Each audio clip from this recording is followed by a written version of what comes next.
Hi and welcome to another episode of Tuesday, where we dive into the stories behind the storytellers. I'm your host, Mark Lestrange, and today we're in for a treat, joined by Bernadette Maycock, the brilliant author behind some of the most laugh out loud romantic comedies you'll ever read. Hailing from the Midlands of Ireland, we'll be talking about her journey as an author and inspiration behind her funny characters and how she balances family life with writing. You won't want to miss this one. So, Bernadette, thanks a lot for joining me. You're very good. Thanks a million for having me now, Mark. Yeah, no, it's great to meet you. So, we might start the podcast off if you wouldn't mind telling the listeners a little bit about yourself and how you started as an author would be a great place to start. Yeah, I suppose most authors always start by saying when they were young they read all around the place and wrote all around the place, Hmm. and I'm kind of no different. I my claim to fame is always that you might know it yourself, the Ballyroan Library. Yeah, Um, I know, yeah, One of the librarians there once told me she thought I'd read everything in the kids section, and yeah, that's my that's my biggest claim to fame in life. Um, so I always loved reading, and in school I always loved essays, and I was the annoying kid who'd say, "Are we not? Do we not have a title for tonight?" Like, and everyone else would be looking at me going, "Shut up." Um, yeah, what's it called? I would after that, I suppose, as I kind of got older, my dad was a journalist. And he would have done a lot of writing, and every so often he'd kind of bring up about he wanted to write. I laugh now, but he wanted to write. Dan Brown's yeah, Da Vinci yeah. Code. Oh, yeah, yeah, So yeah. he had an idea for a book, and then Dan Brown brought out the Da Vinci Code, and he was like, "Damn it, that was my book!" Oh my Um, God. Yeah, yeah, yeah. and I started thinking then, I suppose, a little bit about writing, but I put it aside, and then he died. And after that, I suppose you start thinking about things other people wanted to do, and that kind of drives you into Mm-hmm. doing them yourself. Yeah.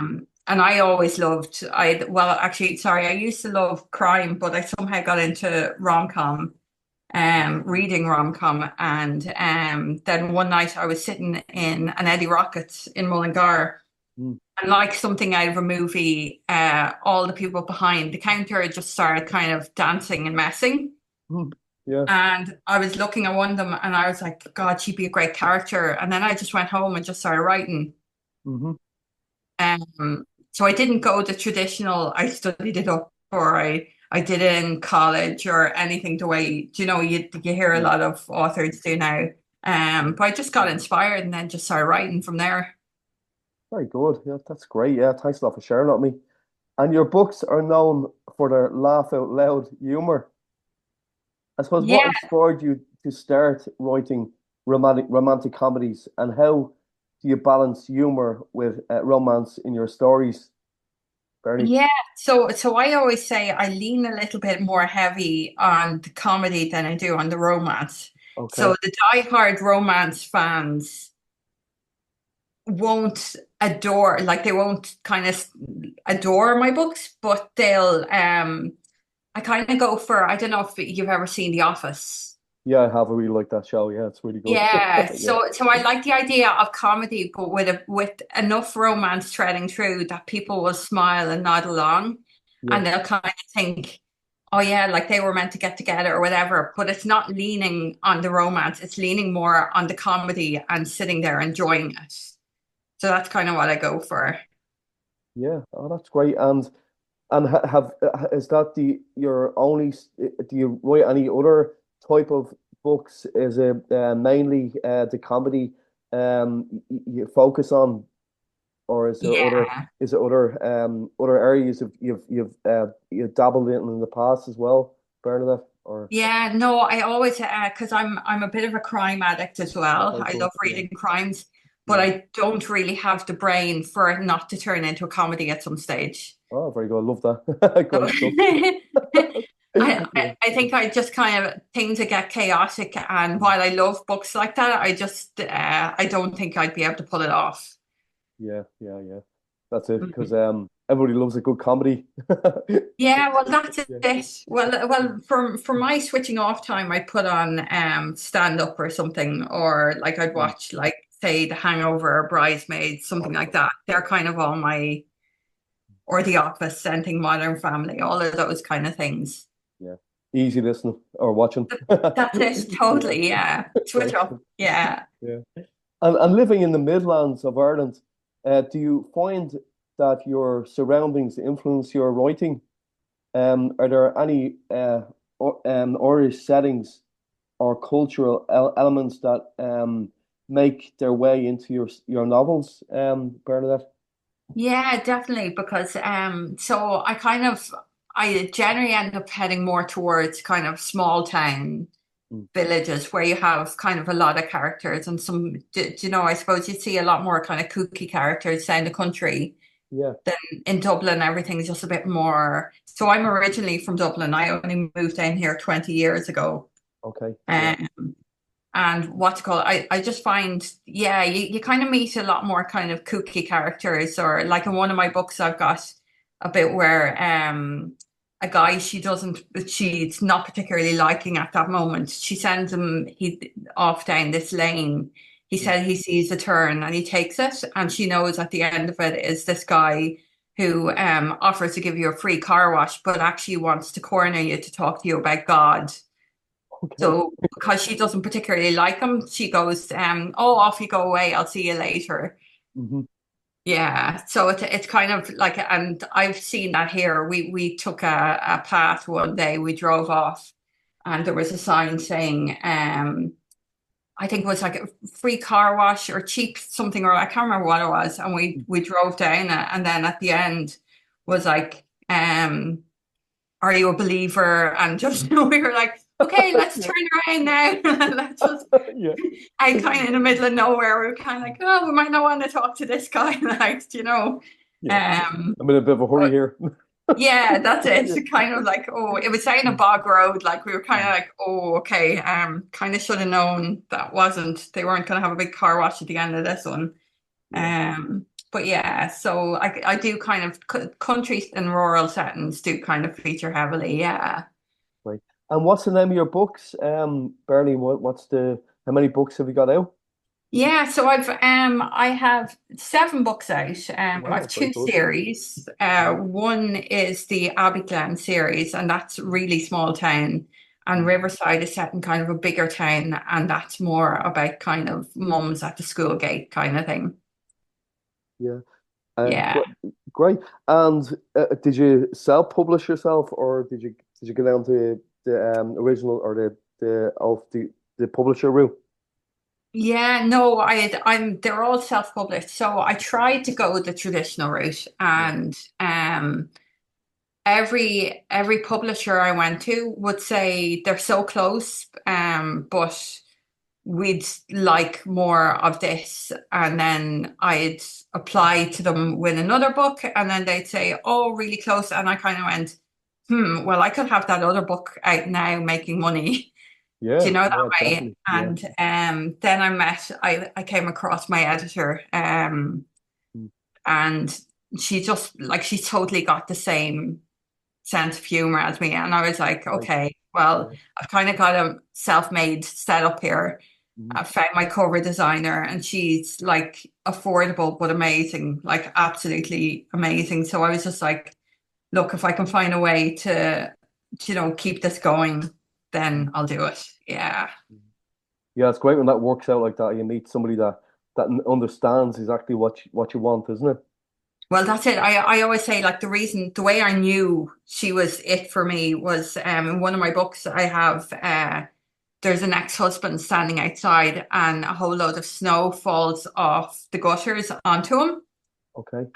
And I said it fell with a slump, so THLUMP. Yeah. And I was waiting for her to change it, and she just put a little smiley face next to it. And I was like, okay, brilliant. Brilliant. Great stuff. Yeah. That's Yeah. great. Yeah. That worked out great. And Yeah, and how does family life inspire or impact your writing process? Did he ever sneak into your stories, Bernadette? So yeah, I suppose like a lot of my books kind of feature mums in them Yeah, and kids, like because I think kids are great for humor because they definitely. can say something they've seen, Mhm. out loud where an adult wouldn't necessarily say it, but a Yeah, kid can yeah. just kind of come out with it, Mhm. and I kind of love that aspect of it. So yeah, they definitely come in the odd time now. Right. Oh, yeah, great. And yeah, yeah, because I know exactly what you're saying. Because myself personally, I'm a children's author, so I get a lot of stories from my own kids as bedtime stories. So that's great. I understand exactly what you're saying.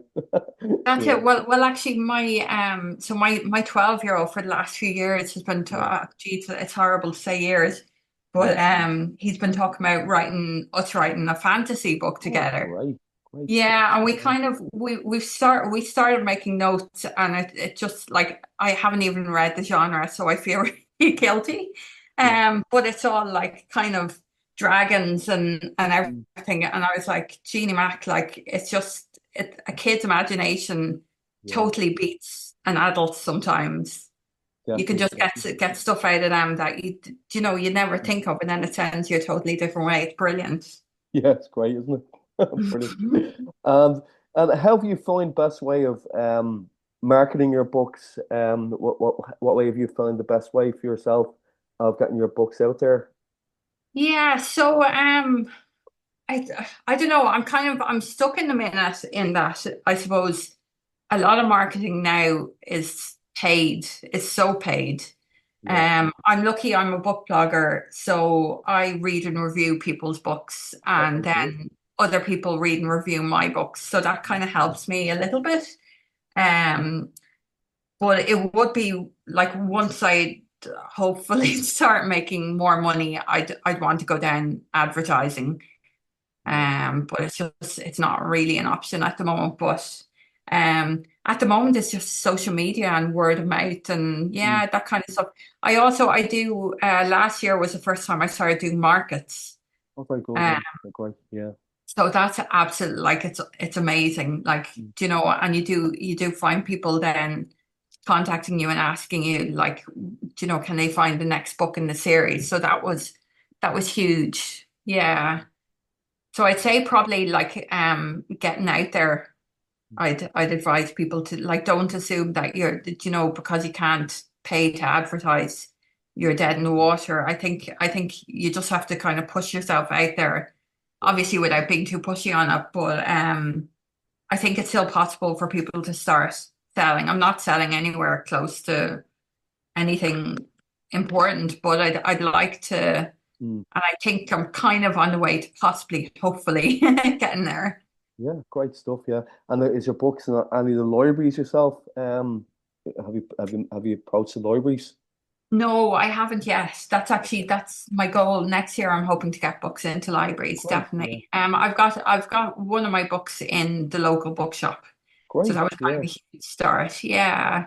Brilliant. Yeah. Great stuff. Yeah. Yeah. Yeah, well, great stuff, and all the best of luck with it. And I'll be sharing all your links. If you want to send me your website and anything you'd like to send me, I'll put in the show notes for you as well. Ah, thank you so much. Thanks, Wayne. No, definitely. And you said like romantic comedies often rely on a mix of wit and heart. Do you have a favorite rom-com yourself? Um, like movies or TV shows that have influenced your writing style, Bernadette? Um, yeah, like I said, that I suppose The Office really Mm. always comes to Very mind much, yeah. because the comedy or the romance in it Mm. is so beautiful and perfect, but you wouldn't like you wouldn't think of it as a romance. You'd never say that's a romance. Do you know what I mean? Yeah, yeah. So in that way, yeah, I'd love, and then like I kind of just like kooky ones, like I said, Hangover, Bridesmaids, Great. um, and any of those ones at all, like an Office Space, all of those. Mm. Um, so kind of ones where they're a bit stupid, really. Yeah, that's a great list. That's a really good list. I like that. Yeah. Great stuff. Yeah. Brilliant. Yeah. And how do you manage your writing routine yourself as a busy mum? Any tips? Well, yeah, so I used to, back when I was a bit younger, I used to get up very, like I'd aim for 4 o'clock in the morning Mm, and I'd get, kind of 3 hours done. Then I'd probably get 2 hours done in the evening. Um, Especially then when I was working, I'd be trying to juggle it with that. mm, But then as I've gotten older, I suppose this year hasn't been a great year writing wise. okay. So I'm hoping, like I always say next year, but I actually the end of this year, November, December, I'm hoping to get more into a bit of a routine. As you know yourself, the NaNoWriMo is November, Mm, um, yeah. National Novel Writing Month. So I'm hoping to just start getting up early again and properly getting into the routine of it. And then when the kids are at school, obviously there's a few hours there to play with. So I'm lucky that way, very lucky. Mm. Um, yeah.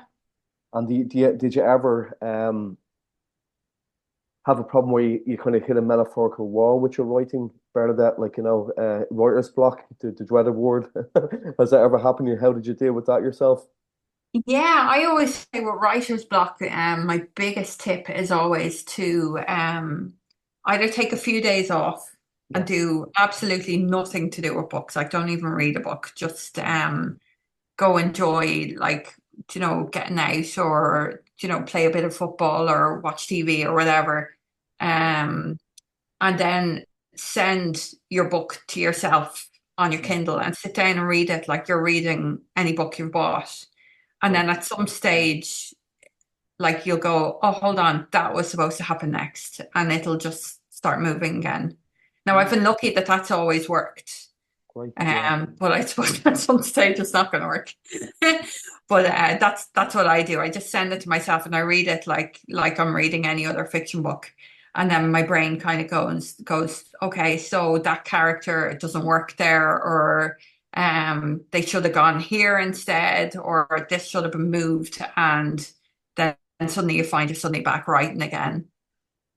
Well, that's great advice, Bernadette. Thanks so much for that. Yeah, because a lot of people have different ways of dealing with it, don't they? Yeah, like some people can write on through it. I absolutely can't. I just like I could sit for an hour just staring at nothing and nothing's happening. Um No. and yeah, I've definitely like I it was so funny because I never had writer's block before the last few years, and then when I got it, I suddenly went, oh, okay. It's like everything, the people talk about the imposter syndrome and all. Mm, I yeah. used to say, Yeah. oh, I never got it. There were things I always said I never got. But when they say never, everything Mhm. comes to bite Yeah. you at some stage. Yeah. Like, Yeah. and then you go, oh, okay, this is why they were so Mm. stressed about it. There actually is nothing coming, or I actually don't believe in myself, or whatever it is. So, yeah, I think then you do need a break from it. And I think you need a full break from it. I think you need to remember how to enjoy life and then get back to it. Yeah, that's great advice. Thanks so much. Because there's a really good book that I read a number of years ago called The Artist's Way. Have you stumbled across that one? Oh, I think so. Yeah, I think Yeah, so yeah, actually. yeah. That's got has that got little exercises in and stuff? It does, yeah. Like things like Yeah, the morning pages and the artist dates and all that kind of stuff. Yeah, it's a that's it. yeah, Yeah, very yeah, good. yeah. It's one to for anybody that's listening to to have a look at that. It's worth a look at. Yeah, I must Jeannie Mac, I must look at that. Yeah, yeah. No, this is great. Thanks a lot for coming on. And what do you hope readers take away from your books? Just basically that if you're stressed or you're tired or whatever, that you can sit down, put your feet up and have a bit of a laugh, really, and Great, yeah, smile. yeah, Yeah. yeah. Everybody needs a bit of comedy. Oh, that's it. Yeah, No matter what. Yeah. yeah, Even if you think you don't like comedy, you really do if you find the right one for you. yeah, yeah. Great. And is there a message or feeling you aim to leave with them after they're finished one of your romantic comedies? Yeah, just that I suppose, like without being God, there's no way not to be cheesy, but that the world isn't all dark and horrible. There's some light bits in there. Yeah, yeah, definitely, definitely. That's great. Thanks so much for that. And And I suppose what has been your biggest success so far as being an author? I know it's a bit of a difficult question, but what would you say? Are you because having a book out there is a huge success for anybody. But if you were to maybe put it in words, what would your biggest success so far be in your writing career? I suppose weirdly, like, so I've kind of got a few, like for a little short, tiny amount of time, I was making money off my books, like as in, part-time wage money. Yeah. So that was gigantic. That was a few years ago. I just had seemed to have a few months of luck there. There was that, but I think what I feel weirdly my biggest success was doing the markets because I never thought I'd go out and stand out for a market and I never thought I'd sell. I never Yeah. thought normal people would walk around and actually get excited by my books. So that was gigantic. I literally thought that I'd just be standing there for a day and people would be avoiding me. But I got so many people over who were excited and who bought books and we're looking forward to reading them over the Christmas. So it's kind of those things are huge. Like actual real life people getting excited by your books are just amazing. Yeah, no, definitely. Because would these be mainly Christmas markets you do, or do you normally do a weekly market, or what way do you do it, Bernadette? Yeah, so I did two Christmas markets and then I did there was just a kind of it was an alpaca show actually in an equestrian center and yeah, so yeah, with the Christmas ones, like it was amazing. People were buying for gifts and stuff, Right. and Yeah. yeah, it was huge. It's a real eye opener to think. I suppose you see all the bestsellers in bookshops, and you just kind of you forget when you're selling your few week or few month or few whatever amount you're selling that people are actually like excited about reading them and they're actually there, oh, I can't wait to get home and do this. And that's you're kind of removed from that when you're just online. And when you Hmm. see it in real life, it gives it's such a boost. It's amazing. Yeah, brilliant. Yeah, great stuff. Yeah, and can you give the people watching and listening on Spotify today a bit of what's next for yourself? A sneak preview of anything that's coming up next. Any upcoming projects? Yeah, so I just got edits back for my next book Right. from my editor just yesterday actually. Right. Um so I'll be working on that. I'm hoping to have it out in December. Okay. And I am hoping to start doing audiobooks with Right. so Yeah. Amazon do a royalty share option Oh, great. where yeah, where you can get people to narrate your books. Mm. So I'm hoping I have a Christmas book I would love to get out in the next few months. Um so yeah, so hopefully audiobook and next book and then I really want to finish up the Riverside series now by next year. So it'd be great to have a whole series under my belt. It'd be amazing. Mm. That sounds awesome. That sounds absolutely brilliant. Quite stuff. And is there anything else I haven't asked you that you'd like to maybe share with the listeners this morning? No, that's great. All my books are on Amazon and they're all on Kindle Unlimited. And there's paperbacks of them too. But if anyone ever wanted to contact me, I could sign a copy and post it to them. There's no problem as well. Yeah. Yeah, and what's your email address? Or web? Do you have a website? I should say. Do you have a website you'd like to let people Yeah. hear? Yeah, So I've just brmaycock.com. great. Beyond that. Yeah, great. And yeah, so I wish you all the success going forward. With everything you do, Bernadette. Your stories sound great. Your book, your novels sound amazing. Thanks a million, and thank you so much for having me. It's brilliant. No, it's been great. So, thanks everyone for tuning in to today's podcast, Mark's motivational podcast, Authors Tuesday, with Bernadette Maycock. So make sure you check out all the her links on the show notes. I'm going to put in the show notes there, and make sure you buy them books. So thanks again, Bernadette, for sharing all your work today. Thank you. Okay, thank you.